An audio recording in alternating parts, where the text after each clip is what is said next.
Este análisis va direccionado respecto al procedimiento ordinario, mismo que de conformidad con el artículo 289 del Código Orgánico General de Procesos determina que se tramitarán por el procedimiento ordinario todas aquellas pretensiones que no tengan previsto un trámite especial para su sustanciación. Dentro de las acciones que se podrán tramitar vía ordinaria son las acciones colusorias, es decir, cuando se encuentra en conflicto un derecho o existe un choque de pretensiones, y las acciones que priven del dominio, posesión o tenencia de algún inmueble o de algún derecho real, de uso, de usufructo, de habitación, servidumbre, o una antítesis constituida sobre un inmueble, o de otros derechos que legalmente pertenecen a un tercero. En cuanto a la tramitación del procedimiento ordinario, este se inicia con la presentación de la demanda, las cuales debe cumplir con los requisitos establecidos en el artículo 142 del Código General de Procesos. En el caso de otras legislaciones debe cumplir otras solemnidades que muchas veces no piden en este código.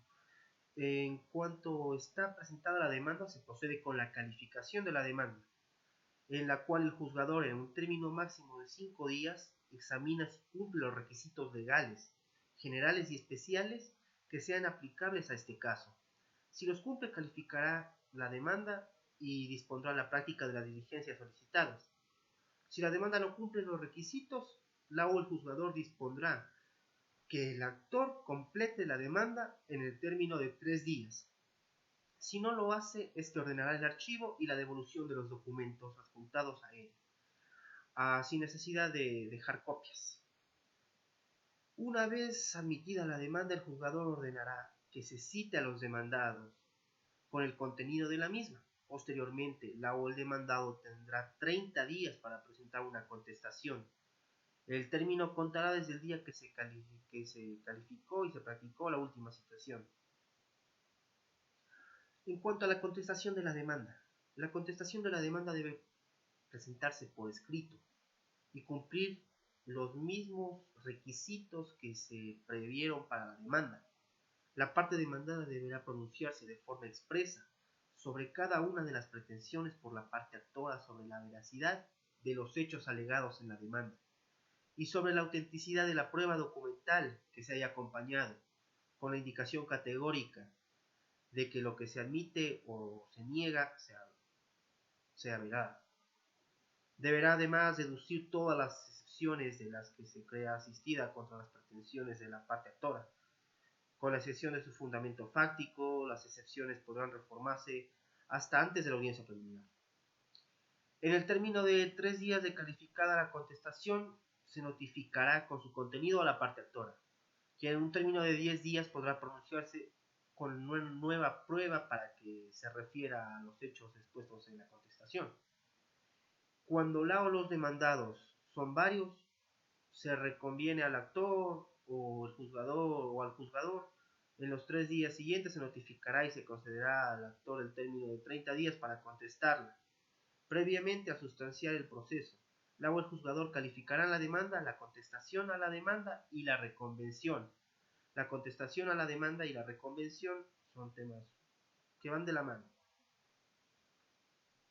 En cuanto a la audiencia preliminar, terminada esta fase de calificación de la demanda, de contestación, vamos a la audiencia preliminar, la cual, en el término de 3 días posteriores, el juzgador convocará la primera audiencia, la audiencia preliminar, que viene siendo la primera audiencia, en un término no menor a 10 días ni mayor a 20 días, en donde las partes están obligadas a comparecer personalmente a la audiencia preliminar, con excepciones, en cuanto se haya designado un procurador judicial o con alguna cláusula especial o autorización para transigir a su nombre.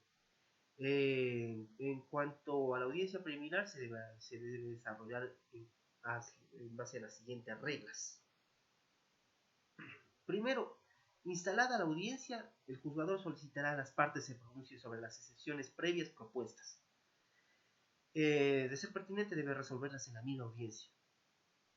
El juzgador debe resolver sobre la validez del proceso, la determinación del objeto de la controversia, los reclamos de terceros, la competencia y las cuestiones de procedibilidad que puedan afectar posteriormente a la validez de dicho proceso.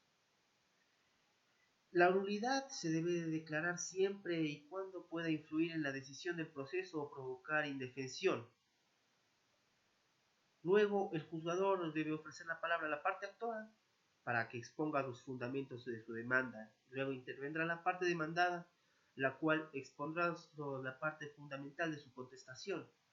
Y en tal caso, si propuso una reconvención, también debe exponerla. El juzgador de manera obligatoria promoverá la conciliación, es decir, puede inducir a las partes para que lleguen a algún acuerdo. En caso de producirse una conciliación parcial, el juzgador aprobará mediante auto que causará ejecutoría y el proceso sobre la materia que subsista la controversia seguirá y en lo que llegaron al acuerdo quedará finiquito. El juzgador por su parte o a petición de las partes podrá disponer que la controversia pase a un centro de mediación legalmente constituido, según sea la causa. Concluida la primera intervención de las partes, si no hay vicios del procedimiento ni vicios de consentimiento, el juicio continuará y vamos a la siguiente parte de la audiencia, en la cual se deberá anunciar la totalidad de las pruebas presentadas. También el juzgador deberá ordenar prácticas de pruebas, ya dado el caso que se necesite, solicitar la exclusión o rechazo de los medios de prueba. El juzgador debe resolver sobre la admisibilidad de la prueba y la conducencia de la misma. Para el caso de las pruebas, cuando deben practicarse antes de la audiencia de juicio, el juzgador, conjuntamente con las partes, hará los señalamientos correspondientes con el objeto de planificar la marcha del proceso. Los acuerdos probatorios están en el proceso y podrán realizarse por mutuo acuerdo entre las partes. Una vez concluidas las intervenciones, los sujetos procesales, el juzgador comunicará motivadamente sus excepciones y dará fecha para la audiencia de juicio. La parte esencial del proceso ordinario es la audiencia de juicio, donde va a resolver el juez. Y esta se efectuará de la siguiente manera, o siguiendo las siguientes reglas.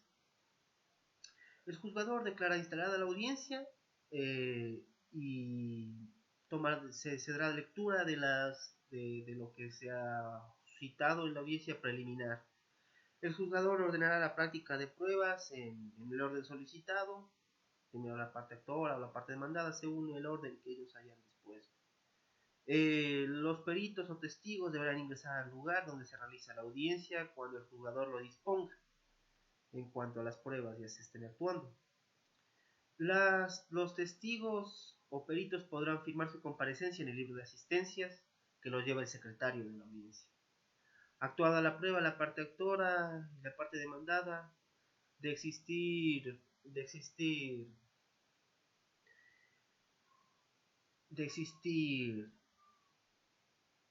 cosas que no les parezca, ellos pueden contradecir dicha prueba.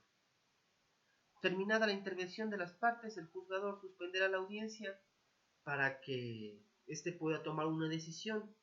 En cuanto toma su decisión, éste podrá dar una sentencia siempre y cuando ésta esté motivada. Dentro de la misma audiencia igual se pueden proponer las debidas excepciones y se puede recurrir en ese mismo momento.